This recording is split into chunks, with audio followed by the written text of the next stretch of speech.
Bismillahir Rahmanir Rahim.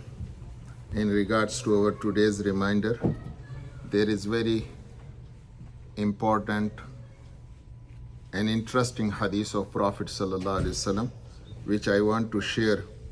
That is reported in Musnad Ahmad. One villager came to Rasulullah Sallallahu Alaihi Wasallam and said, "O Prophet of Allah, I came to ask few questions from you." Rasulullah Sallallahu Alaihi Wasallam replied, "Go ahead, ask what you want to know." He said, "O Prophet of Allah, I want to be rich. What should I do?" Rasulullah Sallallahu Alaihi Wasallam replied, "Be self-sufficient. You will be rich." He then said, "O Prophet of Allah, I want to be the biggest scholar." Rasulullah Sallallahu Alaihi Wasallam replied, "Adopt taqwa. You will be the biggest scholar." He said, "Ya Rasulullah, I want to be the man of honor." He replied, "Don't spread your hands in front of makhluk. You will be considered most respected one." He said, "O Prophet of Allah, I want to be a good person." He replied, "Give benefits to public." He said, "Ya Rasulullah, I want to be a fair person."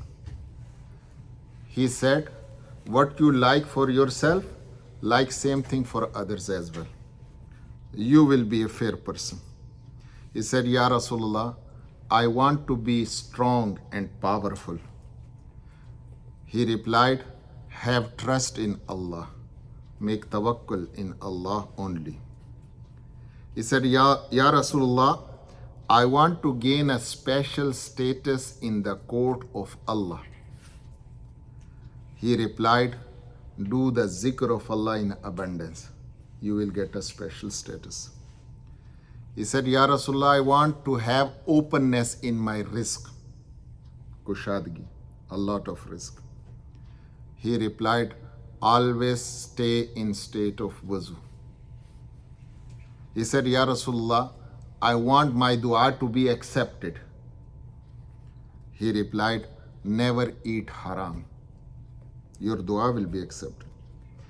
He said, "Ya Rasulullah, I want to have completion of my iman." He replied, "Improve your ethics. Have good ethics." He said, "O Prophet of Allah, I want to meet Allah on the day of judgment in a state where I am free from sins." He replied, "Make ghusl right after janaba." Mostly we are lazy. There are so many other masala I want to touch, but because it's a long hadith, that's why I'm skipping all. But this is one thing very important. When we have janaba ghusl, we should do it as soon as possible. Some among us, they delay it for no reason. More you delay it, more it's a sin. This is your responsibility. So clean yourself as soon as possible. That is one of the way when shaitan, you become so easy trap for shaitan, because your whole body spiritually is dead because of najasa, because of janaba. So shaitan can attack easily these kind of people. So it's better to keep yourself clean right away. He said, "O Prophet of Allah, I want to have reduction in my sins." He replied, "Make astaghfar of Allah in abundance." He said, "Ya Rasulullah, I want to be raised on the day of judgment like a noor." He replied, "Don't make zulm." He said, "Ya Rasulullah, I want Allah show His mercy on me." Rasulullah Sallallahu Alaihi Wasallam replied, "You show mercy on the creation of Allah or on the people of Allah." One hadith of Prophet Sallallahu Alaihi Wasallam, "Man la yarham, la yurham." You don't show mercy, you will not be shown mercy. He said, O Prophet of Allah, I want Allah to cover me up. Mean, do not disclose, Allah should not disclose my sins, my evils. He replied, you also cover up other people. Mean, don't disclose their evils, their sins. He said, Ya Allah, Ya Rasulullah, I want to be saved from disgracefulness on the day of judgment. He replied, protect yourself from adultery. He said, O Prophet of Allah, I want to be the beloved one of Allah and His Rasul. He replied, those things which are beloved to Allah and His Prophet, adopt them, you will be among the beloved one of Allah and His Prophet.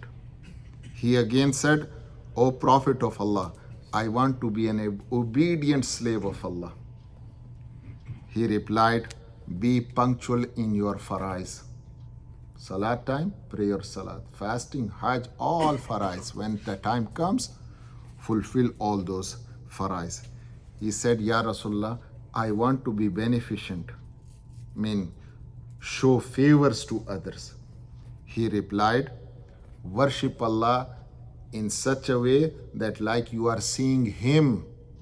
If not possible, then at least He is seeing you. That's a different state of ibadah.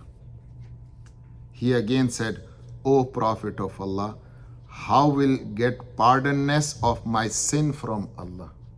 That Allah will forgive me. How is it possible?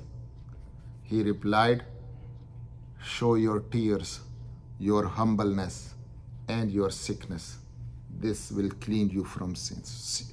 Tears from the fear of Allah. We read so many different hadith. Humbleness, pride, Allah doesn't like it. Even 1 minute you show your pride, that's Shaitan always plays with us. When we sit in our car, pride comes in our heart. When we go to our home, pride comes in our heart. When we go to our office, pride comes in our heart. There are different ways. So always make astaghfar. This is the remedy, prescription suggested by Allah's Prophet that will wash away this pride. And make shukr to Allah. Don't have those superior feelings that I'm superior, I'm better. He again said, O Prophet of Allah, what thing will cool down the fire of Jahannam? He replied, showing your patience on the calamities and griefs of the world. When some calamity reaches to you, some grief reaches to you, you show your patience. That will put the fire of Jahannam down. He again said, these questions were asked by this Sahabi, so it's a big lesson for all of us. We all need these things in our life. And Rasulullah Sallallahu Alaihi Wasallam is telling us, this is the solution. Follow it, you will get it. Then he again said, O Prophet of Allah, what will cool down the wrath of Allah, the anger of Allah? He replied, making sadaqah in the path of Allah hiddenly and showing kind treatment to others. He said, Ya Rasulullah, what is the biggest evil? He replied, bad manners and stinginess. These are biggest evils in a person. He said, what is the best thing, the highest good action? He replied, showing good etiquettes, show modesty, and showing patience. He said, Ya Rasulullah, I want to be saved from the wrath, from the anger of Allah. Again, this question. He said, don't show your anger on people. You will be saved. This is a long hadith, big lesson for all of us. We all need this. If we follow this, it's so simple. We become the dearer to Allah and dearer to His Prophet. May Allah make it easy that we adopt those qualities in our daily life, and may Allah subhanahu wa ta'ala make it easy for all of us that we follow those ahadith of Nabi sallallahu alaihi wasallam according to its demand. Ameen. Wa akhiru da'wana anil hamdulillahi rabbil alamin.